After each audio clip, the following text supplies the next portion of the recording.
I'm here today with Eric Spiegel, who is the outgoing president of the American Society of Clinical Hypnosis. He is from Philadelphia, and he's a psychologist.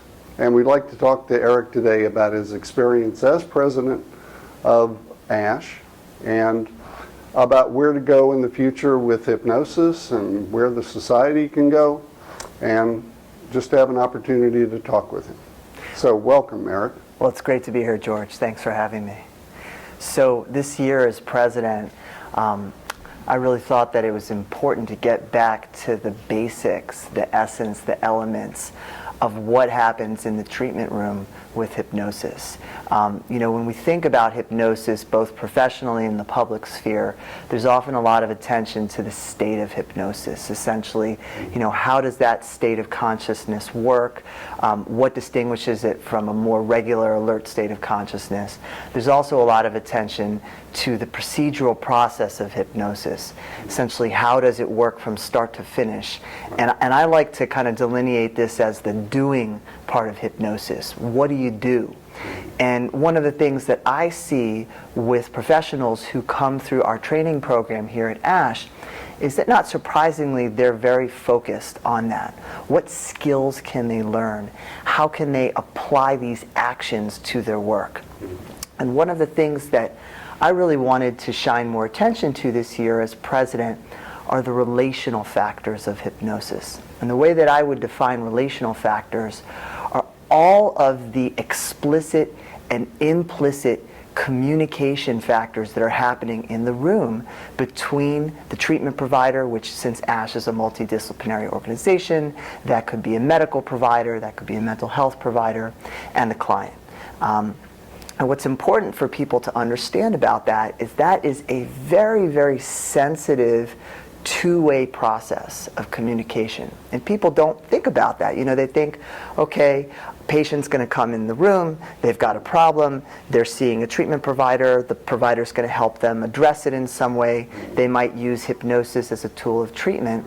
And as a psychologist, I really like to put on my psychologist hat when I think about how I use hypnosis in my treatment, because the first thing that I'm paying attention to is something in hypnosis that we refer to as utilization. And basically the way that utilization works is that you just utilize what's present in the room.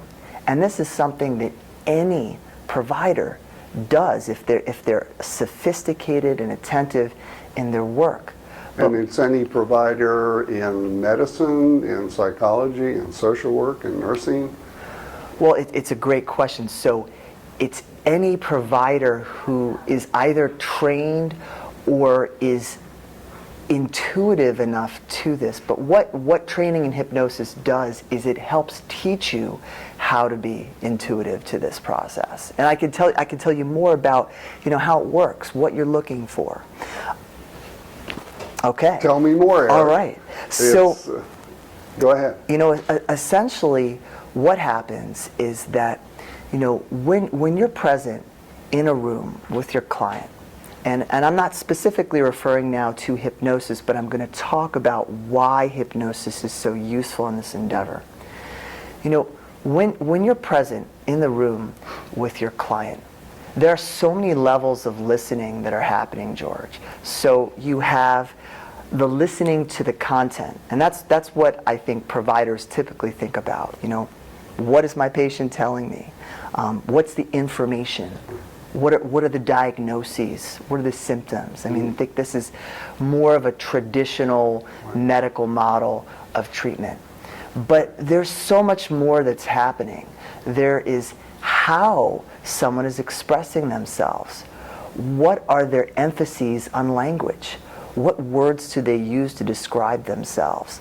There's the process of how it feels to be in the room with them. How is their nonverbal presence with you? Is it aggressive, assertive, passive? Are they engaged with you? Do they seem more distant? So you have all of these factors happening.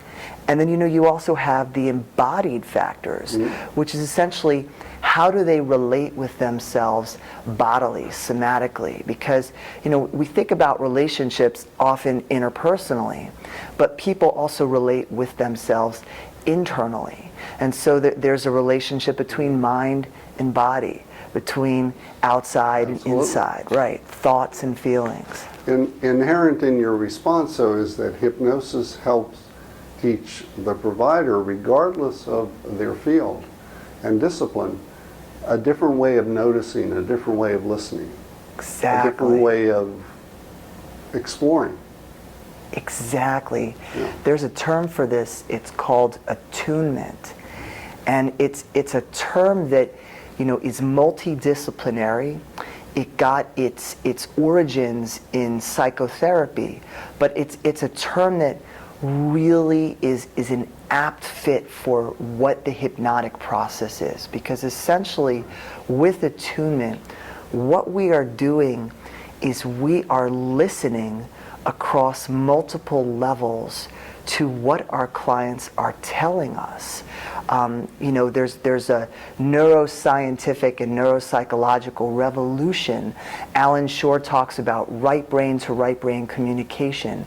There's been the term entrainment, which is that there's this whole nonverbal, unconscious, interactive communication process. And when we're trained how to listen to that, which is what I think hypnosis inherently teaches us to do, now we can harness that kind of attuned listening.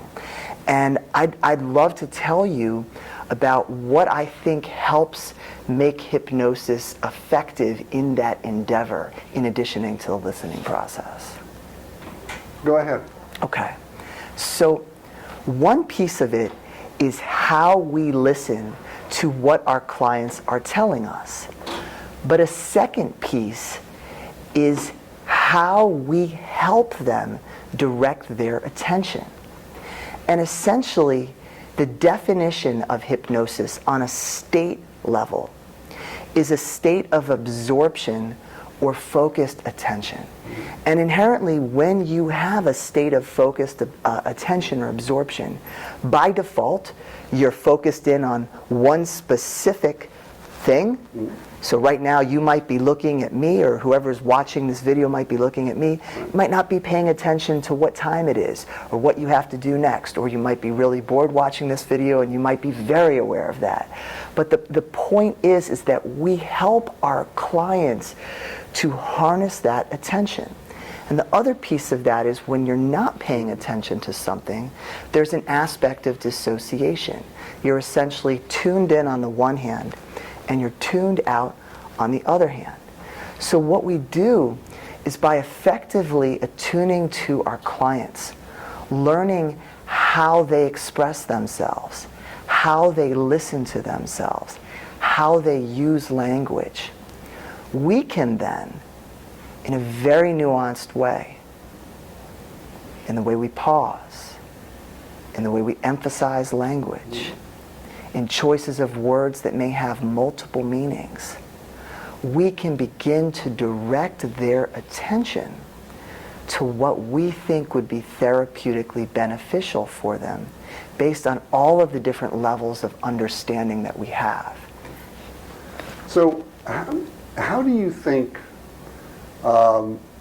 we can help with this idea that is really true or really common in the public, in the different professions, about just what a strange state that's so different and sometimes even dangerous. How would you suggest we think about that and talk to patients and talk to fellow professionals about those ideas that hypnosis is something that has to be done, you have to do it just in a certain way and just in certain conditions? Well, that's a really interesting question, and so much of that question is contextual, because you have, and this comes back to the relationship. Right. You have to think about who are the parties in the room. On the side of the professional who's utilizing hypnosis, what is their training? What is their intuitive level of comfort? What is their experience level? How are they utilizing hypnosis? You have to talk about the client and what is their understanding of hypnosis and how it's going to be utilized in the work. And one of the things that I always direct professionals to when they're thinking about ASCH is not only are we an organization that provides training and research and clinical practice in hypnosis, but we are a society that provides ethical training, research, and clinical practice. So it's very important that practitioners educate before this process even begins with hypnosis their clients about what they can expect and what they shouldn't expect out of the process. But I want to come back to your question because I think it's a really important one. While it is true that clients can have a range of responses to hypnosis. There are different levels of hypnotizability. There are different levels of suggestibility. What is also true is that that relational context is so important in predicting that success. If you feel that you are comfortable with and you trust your provider, and I'm talking about from the perspective of a client, and you feel like, okay, this person gets me, they understand the issue, they've explained to me how they're going to integrate hypnosis in the treatment, then there's a much better chance of efficacy. So I think so much of it is about that communication process before, during, and after hypnosis. I agree. So Eric, I want to thank you for participating in this interview today, and It's been my pleasure. Yeah, it's been great having you as president of the organization, and I think you're leaving us in good hands. And Thank you. I just want to, as a member of the organization and past president myself, I want to thank you for your work and for what you've been done and what I know you're going to continue to do. Thank you so much, George. And I would just say in responding that, to all of the viewers of this video, for me, it's really just been such an enriching journey going from attending my first ASCH workshop as a graduate student to getting to this place. And I think it's been that relationship that has really cultivated that journey. The mentorship relationships, the sense of community that's here. It has just provided such a sense of identity and purpose and really informed my work, and I think that is an opportunity that is available to any professional who's thinking about this kind of training. All right. Thank you. Sure, thanks.